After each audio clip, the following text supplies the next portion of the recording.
Ele já participou da independência do Chile, da independência do Peru, lutou na Grécia contra os turcos otomanos, era temido até por Napoleão Bonaparte, que apelidou ele de El Diablo.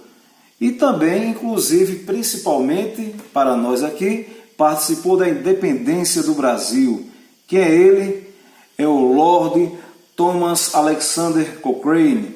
Vamos falar um pouquinho sobre esse personagem histórico que poucos conhecem. Acompanhe comigo.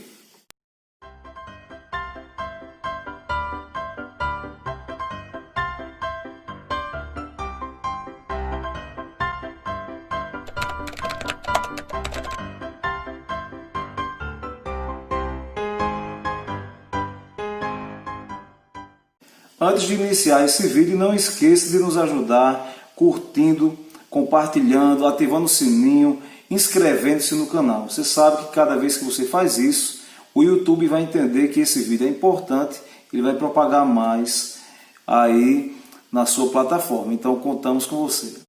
O Lord Cochrane, quem é que foi esse cara, hein? Antes de mais nada, é bom saber que ele era da Escócia, ele era um almirante, se tornou um almirante escocês, e logo aos 25 anos de idade, ele já estava nas batalhas contra o temido Napoleão Bonaparte. Ele afundou, capturou nada mais nada menos que 50 navios franceses naquele período. E olha só, um desses navios que ele capturou, um dos que mais ficou famoso foi justamente quando ele foi almirante da Brigada Speed. Essa Brigada Speed capturou o navio El Gamo. E o que é que aconteceu? Ali o Speed ele tinha apenas 14 canhões e 84 marinheiros. E o outro, o navio El Gamo, ele tinha 32 canhões e 300 homens. E era um navio muito maior do que o Speed, que o Lord Thomas Cochrane estava ali. Então ele pegou e conseguiu capturar. Ele era muito bom nos mares, ele era muito hábil realmente. E qual era uma das estratégias que o Lord Cochrane fazia para poder capturar esses navios aí? Na época, esses navios, eles tinham, esses barcos, né, eles tinham tudo para se incendiar muito fácil, né?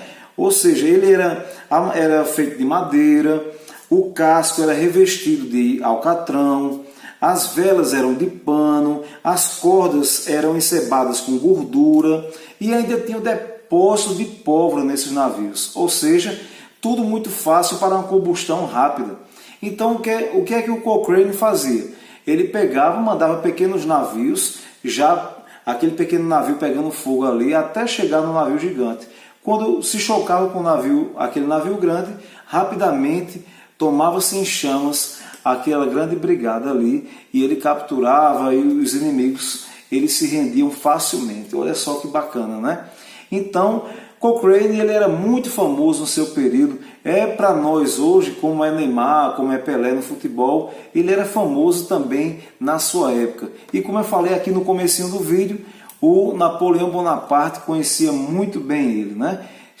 Daí que vem a expressão que o Napoleão chamou ele de o Lobo do Mar. Cochrane era muito conhecido por gostar muito de dinheiro, né? Era louco por dinheiro. Quem assim o define também é o Laurentino Gomes na sua obra 1822, que ele narra a independência do Brasil, que vamos tratar daqui a pouquinho. Então, Lord Cochrane, quando ele pegava e capturava esses navios napoleônicos, por exemplo, no final de toda a sua campanha, ele arrecadou em torno de 350 milhões de reais em dinheiros atuais, pagou os seus subordinados e ficou com a maior parte. Olha só. Com toda a fama que ele teve em relação a esse combate com as tropas napoleônicas, ele se candidata ao parlamento britânico e ele vence as eleições graças à fama que ele tinha, não é? Quando ele chega lá, ele vai denunciar vários almirantes britânicos, né, dizendo que eles estavam envolvidos em corrupção. Isso aí vai acabar gerando uma ira muito grande da aristocracia britânica contra o Cochrane, né? E o Cochrane também, apesar de ter combatido, né, vamos dizer assim, denunciado essa corrupção, ele também não era nada santinho, né? O Cochrane ele se envolveu no grande escândalo da Bolsa de Valores de Londres. O que é que ele fez? Começou a chegar lá um falso coronel, tá certo, na cidade de Dover, lá na Inglaterra, E esse falso coronel começou a anunciar que Napoleão Bonaparte havia morrido. Olha só, resultado, várias ações subiram seus preços e Cochrane, junto com outros parlamentares, outras pessoas envolvidas, eles venderam muitas ações, ganharam muito dinheiro com isso. Uma investigação posterior descobriu-se, obviamente, que Napoleão não tinha morrido e descobriu-se também que aquele coronel que tinha se disfarçado, né, que tinha botado uma roupa de francês e tinha anunciado a morte de Napoleão Bonaparte, ele tinha se reunido na noite anterior com Cochrane, ou seja, foi tudo ali combinado para poder fazer aquela mafiazinha, né? Depois que Cochrane foi descoberto, ele acabou sendo culpado de conspiração, foi multado, condenado a 1 ano de prisão. E olha que mesmo ele preso, mesmo ele na cadeia, ele acaba sendo eleito mais uma vez para o parlamento, né? Então ele fica em liberdade, posteriormente vai assumir ali a sua nova eleição, mas só que ele acaba sendo demitido da Marinha Britânica. Então vejam só até que ponto chegou o Lord Cochrane com a sua fama. E olha que ele não saiu da cadeia de boa não, ele fugiu da cadeia para poder assumir, mas depois as coisas não melhoraram muito para ele, porque inclusive o título de nobreza que ele tinha, ele perdeu também, né? Aí depois começa a segunda fase na vida do Lord Cochrane, que é a de libertador dos povos, principalmente dos povos da América do Sul, né? Aqui na América do Sul nós tínhamos Simão Bolívar, que foi um dos libertadores desses países sul-americanos. No Chile nós tínhamos o governante, que era Bernardo O'Higgins, e também tínhamos o San Martín. E aqui nossos países, nossos vizinhos latino-americanos estavam tentando fazer a sua independência contra as tropas espanholas, né? Mas como vencer o Império Espanhol se eles não tinham uma pessoa tão hábil nos mares? Porque afinal de contas os caminhos desse período eram caminhos marítimos e não terrestres. Quem chamar? Quem poderia defender esses povos latino-americanos e conquistar sua independência? Exatamente, Cochrane. Chamaram Cochrane para lutar. E olha que ele foi muito ousado, viu? Ele aproveitou a noite, quando viu que estava todo mundo dormindo ali, né? As tropas espanholas, os navios espanhóis dormindo.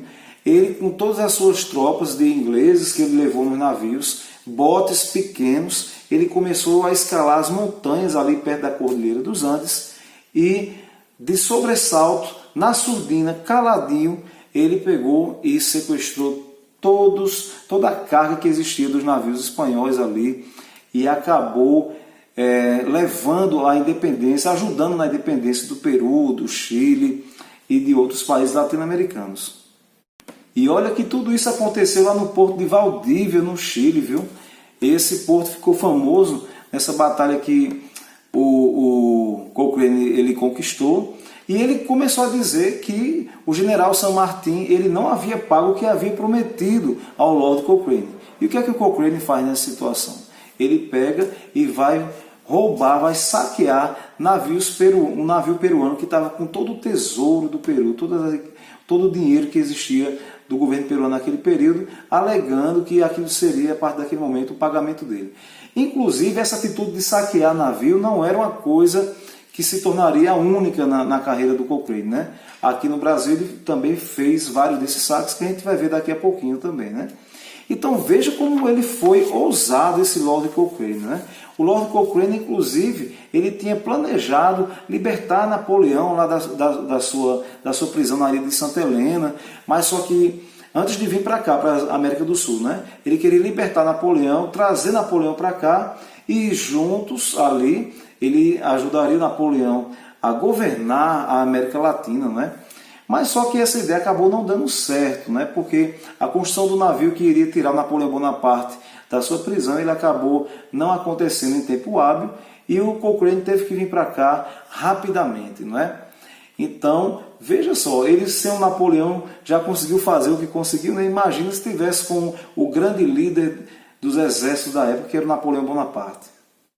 Mas vamos vir aqui para o Brasil. E afinal de contas, qual o papel do Lord Cochrane aqui no Brasil, né? Aqui no Brasil, a gente vivia uma situação muito peculiar porque Dom Pedro I estava lutando pela independência do nosso país. Mas era muito difícil, porque nós não tínhamos tropas treinadas, não tínhamos navios em boas qualidades suficientes para poder vencer os portugueses. Então, na época pensou-se, quem poderá nos defender? Né? Então, mais uma vez, chamaram aí o Lord Cochrane. Né? Dizia-se na época que a sua simples presença nessas batalhas já era o suficiente para encher de terror os nossos inimigos. Né? Era o que se dizia na época ali. O Lord Cochrane não se viu muito deslumbrado com essa questão de vir ajudar o Brasil a ficar independente de Portugal, não viu. Mas uma coisa saltou aos olhos dele e ele ficou antenado quando Dom Pedro I ele pegou e decretou o seguinte: todas as presas aqui são cargas, tá? Todas as presas de guerra serão de quem as capturar. Tchan! É claro que o Lord Cochrane ele veio para cá, né, nessa circunstância, né? Ora, vou aproveitar toda aquela riqueza ali do Brasil, né? Então, o que é que ele pega e vai fazer? Ele vem para cá, começa a inspecionar os navios e ele vai dizer: eu nunca tinha tido sob meu comando um grupo tão incompetente. Foi o que ele disse, né? O cara acostumado com pessoas altamente treinadas no seu navio, chegou aqui, os marinheiros, aqueles que ajudaram o Cochrane nas batalhas, eram pessoas capturadas, assim, muitas vezes eram vagabundos, estavam ali na rua sem fazer nada, né? E ele chamou alguns ingleses também, é verdade, inclusive alguns portugueses que estavam aqui, que fingiam lutar pelo Brasil, ficavam sabotando os navios brasileiros para poder dar a vitória à sua pátria mãe, né, que era Portugal. Então tinha uma série de problemas que o Cochrane ele tinha que resolver, né? Mas mesmo assim ele foi em frente. Lá na Bahia ele tentou chegar lá, né? Ele foi com 5 navios que saíram do Rio de Janeiro. Desses 5 navios, 2 deles já foram se destruindo no meio do caminho antes de chegar lá em Salvador, na Bahia, porque eles estavam muito velhos e desgastados, né? A tripulação mal treinada, como eu falei anteriormente, e foi uma batalha facilmente vencida pelos portugueses. Depois dessa primeira batalha ali na Bahia, Cochrane foge, retorna para o Rio de Janeiro e tenta uma nova estratégia de guerra. Qual vai ser a nova estratégia dele? Ele vai pegar e vai pensar: já sei, eu vou cercar os navios portugueses que estão ancorados lá em Salvador, na Bahia, e vou impedir que cheguem alimentos, que cheguem armas pelos oceanos, e ali nós vamos acabar com eles. E assim ele ficou durante 2 meses dessa forma, fazendo um cerco contra os navios portugueses, e de fato deu certo, né? Porque os navios portugueses se renderam e foi a primeira vitória dele ali na Bahia, através dessa estratégia do grande e famoso Lord Cochrane. Saindo da Bahia, o Cochrane ele vai direcionar-se ao Maranhão, porque era mais um estado brasileiro que estava resistente à questão do Brasil ficar independente, porque lá tem uma gama de portugueses muito grande vivendo naquele estado, né? Mas, porém, entretanto, contudo, todavia, né, a gente vai poder observar que lá no Maranhão a situação já estava meio que encaminhada, né, porque aproximadamente 8.000 homens já estavam rendidos lá no Maranhão. Mas Cochrane chegou lá e ele teve uma ideia. Quando ele foi chegando com o navio dele, ele pegou e colocou uma bandeira da Inglaterra. Ele, né, tirou a bandeira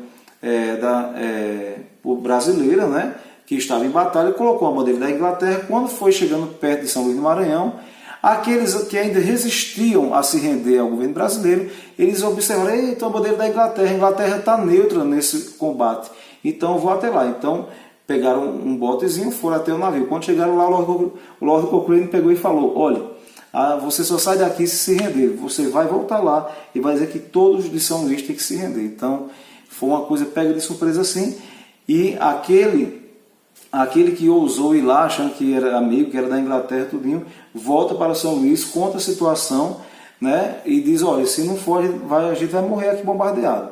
Então Cochrane, quando aporta no São Luís, vai ser aquela vitória, aquela festa, e o que é que ele vai fazer lá? Ele vai saquear vários comércios ali em São Luís do Maranhão, inclusive uma quantia de 100.000 libras que ele vai roubar, né, que dá mais ou menos 40 milhões de reais atualmente, tá certo?